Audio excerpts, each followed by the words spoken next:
Pada awal tahun 2000-an sampai sekarang, permainan papan luncur atau skateboard banyak diminati anak-anak muda sampai dewasa. Ditambah dengan adanya para influencer skateboard kayak Tony Hawk, Tony Hawk is the best skateboarder in the world. Bam Margera, I don't even know what it's called, but I saw Tony Hawk do it and ban this video. dan lain-lain yang bikin banyak anak muda termotivasi untuk menggiati culture skateboard ini, nggak terkecuali di Indonesia. Pada negara-negara seperti Amerika, perlombaan skateboarding ini udah nggak asing buat dijumpai. Lalu, apa yang dilombakan? Apakah adu balap cepat antar sama skateboarder? Tentu aja nggak semembosankan itu. Biasanya, para skateboarder ditantang untuk melakukan trik tertentu dengan poin tertentu juga. Peserta yang sukses melakukan trik paling sulit biasanya mendapatkan poin yang paling besar juga.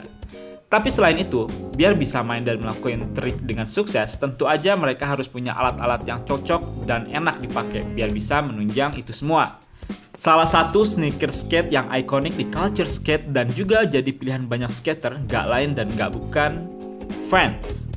Tapi kalau ngomongin Vans, bisa dibilang kalau brand sneaker skate satu ini paling beda sendiri. Kenapa? Kita bahas sekarang. Brand sneaker yang dulu bernama The Van Doren Rubber Company ini didirikan tahun 1966 sama Paul Van Doren dan saudaranya Jim Van Doren. Di awal perjalanan bisnisnya, mereka menjual produknya dengan cara beda dari brand-brand sepatu lain, yaitu dengan cara menjual secara langsung ke customer dari toko mereka sendiri, nggak pakai jasa retail atau perantara lainnya lah kayak brand-brand lain. Hal itu mereka lakuin biar bisa neken budget pengeluaran marketing juga. Dan yang lebih uniknya lagi, mereka bikin sneakersnya itu pas ada pesanannya doang. Waktu hari pertama toko mereka buka, ada 12 pelanggan yang datang ke toko mereka. Para pelanggan itu disuruh milih sneakers mana yang mereka mau dari model display yang ada. Kalau sudah menentukan mau yang mana, mereka bakal disuruh datang lagi pas malamnya, karena bakalan dibuat hari itu juga dan bisa diambil saat malam hari.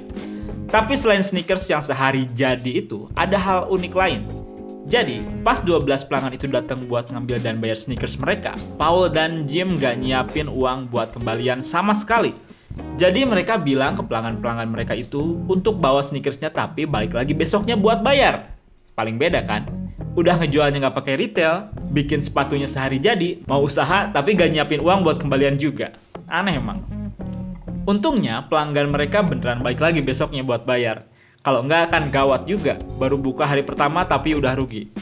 Tapi karena hal-hal unik itu juga, nama Vans jadi makin dikenal sebagai tempat yang terpercaya buat beli sneakers.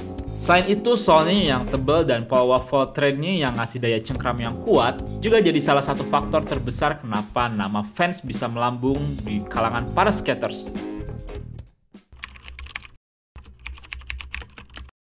Tapi, kepopuleran Vans baru benar-benar terasa pada tahun 70-an, waktu mereka mutusin buat memproduksi sepatu yang memang dikhususkan buat main skate. Awalnya, emang udah banyak skater sama surfer yang pakai Vans, termasuk skater yang namanya gede di culture skate waktu itu, seperti Tony Alva sama Stacy Peralta. Alva sama Peralta nyamperin Vans dengan ide buat bikin sneaker custom khusus skateboarding. Berdasarkan ide itu, Vans akhirnya ngebikin series 95 atau yang dikenal luas sebagai series Era. Sneakers itu punya bantalan di bagian collar, pelindung ekstra di bagian ankle, dan juga sole dengan pattern waffle serta logo Off The Wall-nya Vans. Satu dekade kemudian, di tahun 80-an, kepopuleran Vans makin melambung setelah munculnya film Fast Times at Ridgemont High. Sean Penn, pemeran Jeff Spicoli, di film itu bilang ke sutradaranya kalau karakter Jeff Spicoli yang dicerita adalah seorang surfer yang harus pakai sneaker Vans. Penn yang tumbuh di California sebagai surfer dan skater ini ngerasa kalau Vans satu-satunya sneaker yang cocok buat ngegambarin karakter Spicoli yang seorang surfer. Akhirnya, Universal Studio yang jadi rumah produksi film menghubungi Vans dan Vans pun akhirnya mengirimkan beberapa sneakers yang dirasa cocok dipakai di film tersebut. Salah satunya sneakers slip-on bermotif checkerboard yang kemudian jadi ikonik di mana-mana.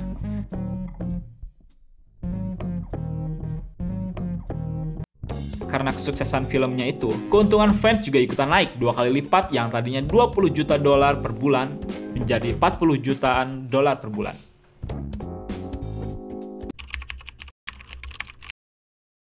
Tetapi tahun 80-an juga jadi masa-masa fans terpuruk.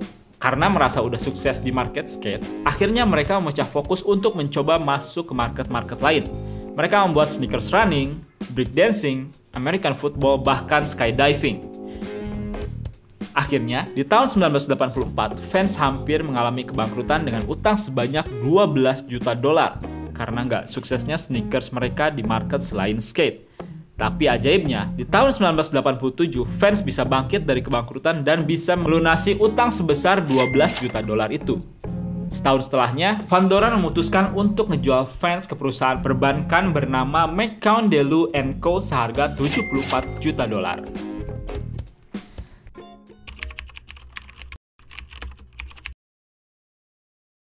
Selama tahun 90-an sampai 2000-an, McCown punya misi untuk mengembalikan kejayaan fans sebagai brand skateboarding dan counterculture ternama. Tetapi, usahanya itu nggak berjalan semulus yang mereka pikir.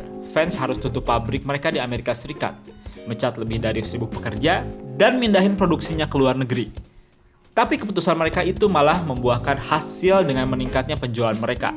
Di tahun yang sama, yaitu 1995, fans jadi sponsor Warped Tour. Warped Tour, sponsored by Warp, the skating and skateboard magazine based in Oceanside, California. Festival musim panas yang mengkombinasikan culture skate dan musik punk rock.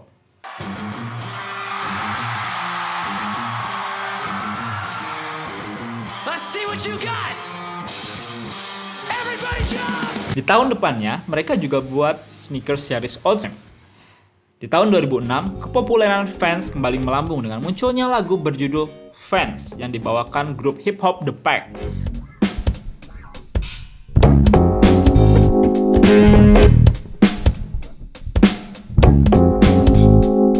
Selain penjualan yang meningkat, berkat lagu ini fans jadi dilirik sama konsumen-konsumen muda.